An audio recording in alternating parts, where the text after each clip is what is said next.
Hermano protestante. Hermano católico. He visto un comentario sobre The Chosen que lo menosprecia porque pone palabras en boca de Jesús que realmente no dijo y porque según el hermano protestante que hizo el comentario la serie es censurable porque podría ser aceptable para musulmanes, judíos, ateos y católicos, sugiriendo que para protestantes no. Según el comentario Dallas Jenkins es protestante y Jonathan Roumie es católico, la serie da la impresión de aproximarse más al catolicismo. En cuanto al primer punto, es verdad que no deben ponerse palabras en la boca de Dios que no ha dicho, porque la autoridad de Dios es absoluta y no debemos confundir a nadie. Sin embargo, si oyes cualquier sermón protestante o católico, el predicador explica para hacer comprensible el texto y en ese sentido debe entenderse. Recomiendo a todo el mundo leer su Biblia y esforzarse por entender qué es lo que Dios nos dijo. La escena donde Pedro perdona a Mateo es un análisis muy completo del proceso del perdón y reconciliación. Esto es difícil y duro de aceptar, pero Jesús dijo que si queremos ser perdonados debemos perdonar. Confieso que casi no he visto la serie, comento solo esta sección que vi. En cuanto a la división y discusión entre protestantes y católicos, brevemente te diré que si peleas con otra persona por su religión no eres cristiano. Jesús ordenó, amaos los unos a los otros como yo os he amado. O sea que guardando el odio en tu corazón contra gente que ni siquiera conoces estás en contra de las enseñanzas de Jesús. ¿De dónde viene la división? Si comparas las ceremonias de los cristianos ortodoxos son casi iguales a las de los católicos romanos. Estas dos iglesias se dividieron alrededor del siglo XII, pues los ortodoxos no aceptaron la autoridad del Papa y otras cosas. Desgraciadamente muchos papas fueron más bien representantes de nobles o de sus familiares que de Dios. Gracias a Dios eso se fue limpiando y controlando por la influencia de siervos fieles como Francisco de Asís o Santo Domingo, etc.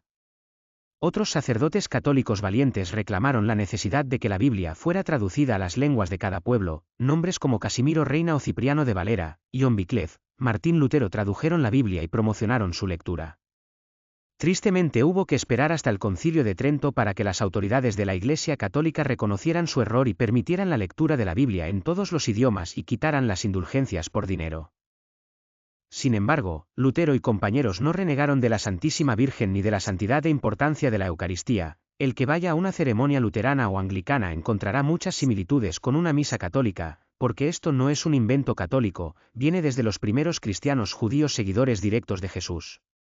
La Eucaristía es vital y no puede menospreciarse sin anular los evangelios y las palabras de Jesús. Léase Marcos 14.22-24, Mateo 26.26-29, Lucas 22.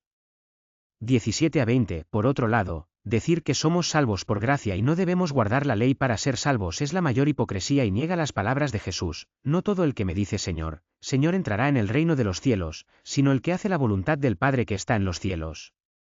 Nadie tiene mayor amor que este, que uno ponga su vida por sus amigos. Vosotros sois mis amigos si hacéis lo que yo os mando. Y otras muchas referencias con palabras de Jesús.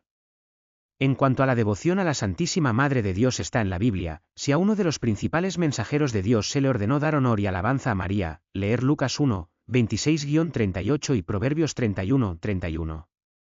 No podemos decir que somos salvos por gracia y creer que Jesús nos admitirá en su reino si seguimos adulterando, robando, fornicando, explotando a los trabajadores, sembrando odio entre hermanos o sintiendo que estamos justificados para hacer daño a los demás.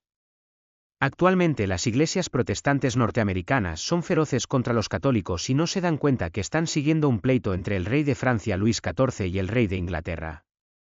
Francia con su ateísmo y masonería y la creencia de que todo se podía descubrir y controlar por la razón, lo que quería era apoderarse de las colonias inglesas debilitando así al rey de Inglaterra y de este modo derrotarlo. Invirtió millones en financiar la independencia de las colonias inglesas y eso a la larga llevó a la Revolución Francesa. En ese tiempo había grupos económicamente poderosos que no podían apoderarse de los gobiernos europeos porque les estorbaban los reyes y la Iglesia que por conveniencia o necesidad los respaldaba. Estos movimientos ateos racionalistas y masones se enfrentaron con la Iglesia que les hizo frente.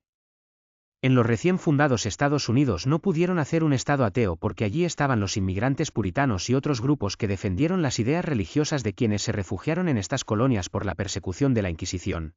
Así que surge una iglesia protestante químicamente adversa a los católicos pero que predicaba la Biblia y se basa principalmente en las cartas de San Pablo, pero ignora todo lo demás. Hoy la gente sigue esta lucha sin saber por qué. odia y contradice las Escrituras por rencillas heredadas de las que no tiene ni la menor idea. No se trata de que un católico se pase a los protestantes ni un protestante a los católicos, pero no hay un cielo para unos y un cielo para otros, existe solo un reino de Dios. Y el que odia y no acepta a sus hermanos, no digo sus ideas, se arriesga a quedarse fuera. El Señor dijo, muchos vendrán de oriente y de occidente y se sentarán con Abraham, Isaac y Jacob en el reino de los cielos, mas los hijos del reino serán echados a las tinieblas de afuera, allí será el lloro y el crujir de dientes. Muchos se sorprenden del éxito de películas como La Pasión o la serie de Chosen, el motivo es que hablan, nos recuerdan el amor de Dios, a Jesús para quien mi dolor, mi fracaso y mi miseria le producen tristeza y está dispuesto a ir a la cruz para no perderme. Está interesado en mí y aún hoy me escucha y me contesta. No necesito un psicólogo para enfrentar un duelo o un medicamento traído de Marte para curar un cáncer, el amor de Dios en la persona de Jesús lo sana todo, llena mi soledad y me convierte en un ser amado, una nueva criatura, me da un vestido de fiesta porque me ama, a mí, a mí, a mí. Cualquier iglesia que enseñe esto como está escrito en los Evangelios y la Biblia toda, estará cumpliendo su misión en la tierra, y la que no lo haga tendrá que dar cuentas a Dios.